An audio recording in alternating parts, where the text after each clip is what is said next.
Hi, this is Dennis with Second Chance Tackle, kind of letting you in my shop on looking over my shoulder. I recently got a group of fishing reels in from one of the charter boats here on the New Jersey shore. These come in on a regular basis. These are the ones that belong in the rental fleet, and they suit the vacationing groups and the occasional fishermen very well. You can go out for a day at sea. You don't have to make a big investment in your rod and reel, and you can simply rent one for a fraction of what it would cost you to buy, and at the end of the day turn it in. Well, those reels get used an awful lot, and one of the problems that you have is that eventually they're going to break and need some repair. So I've just put out in front of you here a group of reels. There's probably another set just like this in another bucket, but we don't need to spend a lot of time on that. I thought I would show you common failure points in Penn reels, particularly those that are used 200 days a year. 200 days fishing every day. They're going to take abuse, and if you read those warranty cards on the back of the manufacturer's boxes, most of the time they'll say that the warranty does not apply to commercial. And there's a reason for it, because the commercial life is a hard life with fishing reels, and they will accentuate the weaknesses of the reels, and it becomes pretty pronounced to the point where I'm going to go through these, and I probably have seen most, if not all, of the problems that may be resident in these. These are the problems that they have were severe enough that a mate could go in and just say this one needs to be repaired and put it aside for me to kind of pick up. So let's get started. Most of these, the majority of these are Penn Jig Masters.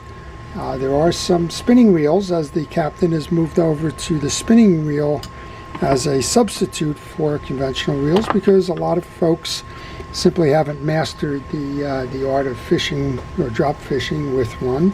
And it usually takes time and education, and usually winds up in a lot of snarls and snags and backlashes for the uninitiated. So they've begun to offer some spinning reels, and of course spinning reels probably aren't going to stand the tests that the reels like the Jig Masters will, but for the most part it's a customer demand that's driving that and nothing else. All right, let's just start. We'll just pick up a couple of these, see what we got.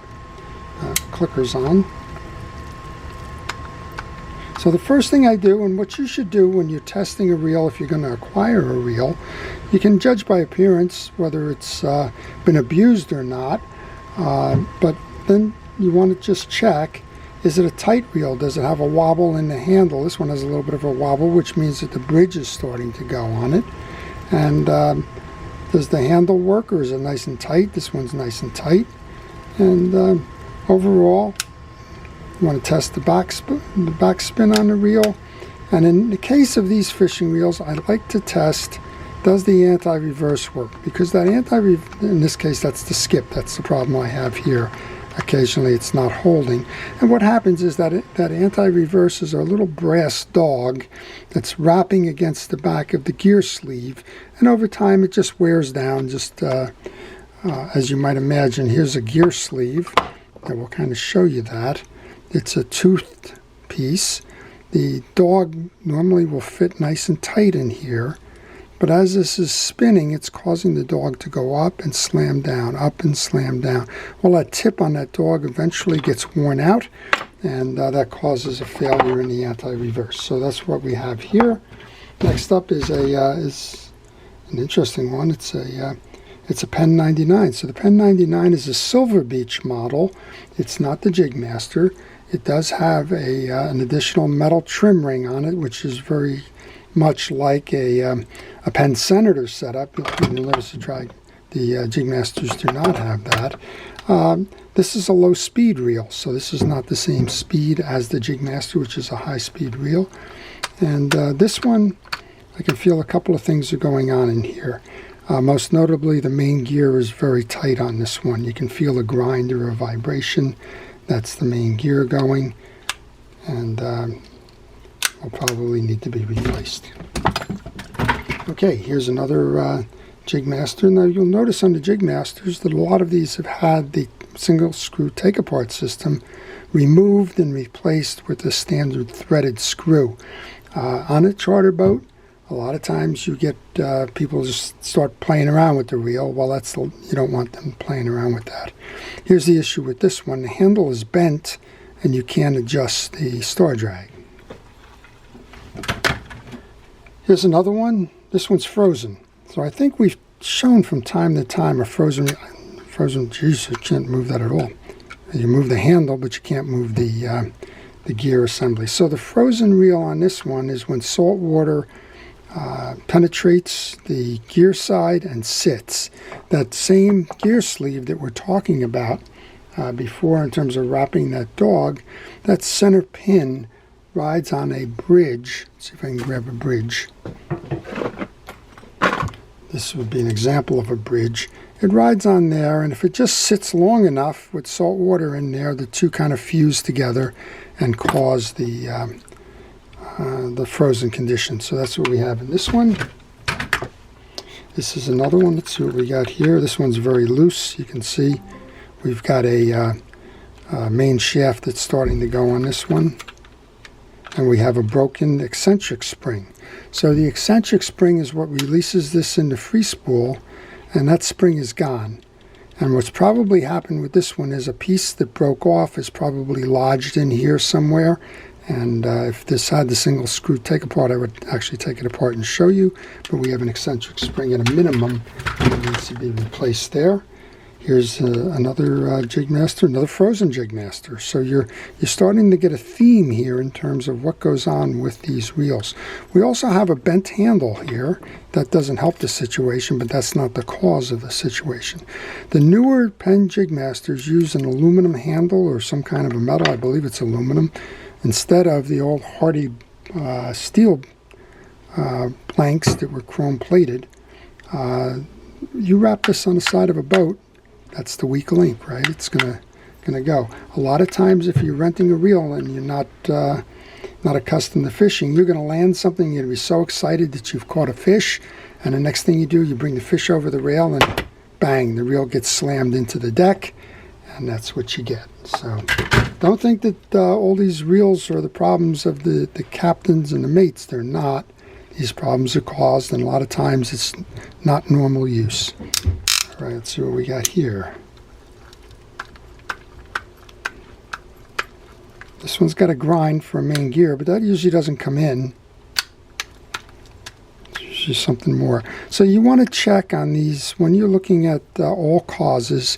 I know I'm skipping over some. Make sure all of the screws are in there, and that the screws on the side plate on this one, a single screw take-apart system, is tight. So this one, now maybe it just got thrown in the box and there's nothing wrong with it. I don't know. We'll find out. Okay, same thing. Let's pick up another one here.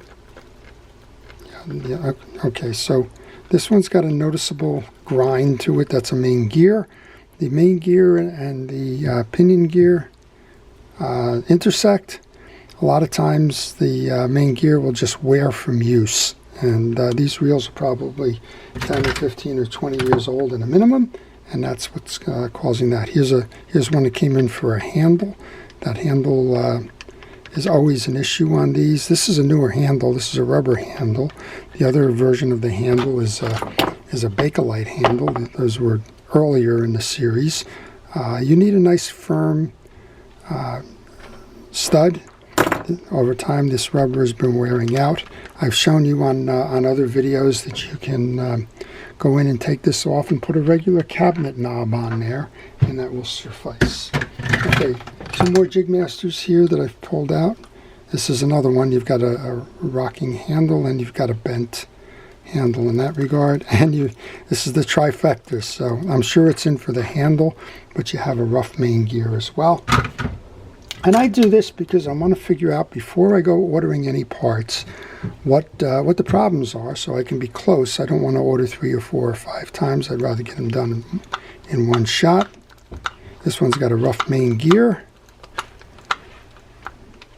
and it's got a rocking bridge. So that's why the main gear has probably gotten chewed up, because the bridge is forcing that main gear to go out of alignment with the pinion gear, and that starts to scar the teeth in the gear. So that's why that one's not working. And the good news is all of those can be made to work. It's just a matter of putting some parts and pieces in there, and at some point you have to figure out what's the economic value of the reel versus the repair. In this case, you can probably buy a new jig master for around $75 or $80, and the pieces and parts will be about half of that, and the boat captain can recover that in 2 or 3 rentals, so he tells me to go ahead and buy the parts and keep him running. And a lot of those are made in the U.S., and the newer jig masters are made in China, and there's other faults with the ones that are Chinese made. I've done a video on that one, but he would prefer to see that done. Here's a Fierce 3 5000. It's one of the spinning wheels that he has in, and you can hear the bearings are gone on this one. Very grindy kind of a noise, and that makes sense. This reel is going out 200 days a year. It's sitting in the rod racks. It's sitting in the rod and reel holders on the boat. I'm sure there's saltwater infiltration into that main pinion gear and bearing, and they don't wash them off. They don't oil them. They just wait for them to break, and then they set them aside for somebody to come and fix them. All right, we have 3 offshore fin oars. I really like this reel an awful lot. This one can stand the test of what he's doing there in terms of the clientele that he's servicing, and it can be fished a lot, and it's very durable. We've lost the cap on this side. We have a cross strip handle nut on that side, and I can't tell if this is locked up because of the line or if this is locked up because of the other things. Well, it's locked up because of the line. It's spooling high. When it spools high, it generally means that the spool is not going up and down, and the spool in this case is not going up and down, which means we have a broken crosswind gear in here. And actually we got something more than that going on, because if you look at the back here, you can see the crosswind gear, and there's nothing on this side here. So there's something missing in this one. We'll go ahead and figure out what that is, and we'll go deal with it. Finor was recently acquired by Penn. It's about a year ago now, Pure Fishing. You can get the Finor parts by calling the Penn Parts Department, and they will hook you up with that. Here's another one. That's a bearing issue. This has the hammer bail on it. You don't see that too frequently anymore, but what you'll do is you'll slam the bail into that foot on the back of the reel, and that will trip the bail. And the good news with that is it's not overly complicated, so typically it does work fine. We're missing the cap on that side. Kind of was put over here to hold the bearing in, but I'm sure it loosens up the handle on this side. And then one more we've got on there is the spinning reels. This one looks like it's just a tangled mess. I don't know if anything's wrong with this mechanically. We'll find out. Yeah, this is another case where the spool is not going up and down, that you have a broken crosswind gear. So I don't know what to see. We also have the missing cap here. I think on that other one with the missing cap, we had the missing bearing, because we were able to see right through that. So there's a lot of parts that need to be ordered on these. This is about $120 reel, maybe. I'd have to go back and check. They've been around for a while. They're very durable. Things like this with parts that just kind of are consumable, they tend to fall off. Like I said, people that fish tend to get some things all out of sorts with them, and this is what you get as a result. So that's the reason why most charter boats, or in the Northeast here we call them party boats or for-hire boats, do not use spinning reels, because they just don't hold up, and they've got a lot of pieces that can break, including the bails, the loss of the drag tensioner, the loss of these side plate caps. They really do take a beating. So you gotta recover your costs a little bit more quickly, than one that's probably been on the boat for 4 or 5 years. So that's a preview of some of the reels that I'm going to be working on. We'll see if we can find a way to do some videos on these, but I do have a lot of videos on jig masters and the like in the library. So if you like this, if you want to see some of these done, please subscribe. If you do subscribe, please hit the notification button, and that way you can see what I'm offering and go ahead and view that video for you. If you have any questions on reels, please leave them in the comment section. I'll be happy to go over those questions and answer what I can. And then finally, if you have a reel that needs to be repaired, well, I do repairs by mail. And if you contact me on the business card that follows by email, I will be happy to provide you with service information. So this is Dennis with Second Chance Tackle, thanking our first responders and everybody keeping us safe during the pandemic. Please stay safe and stay well yourself, and have a great day.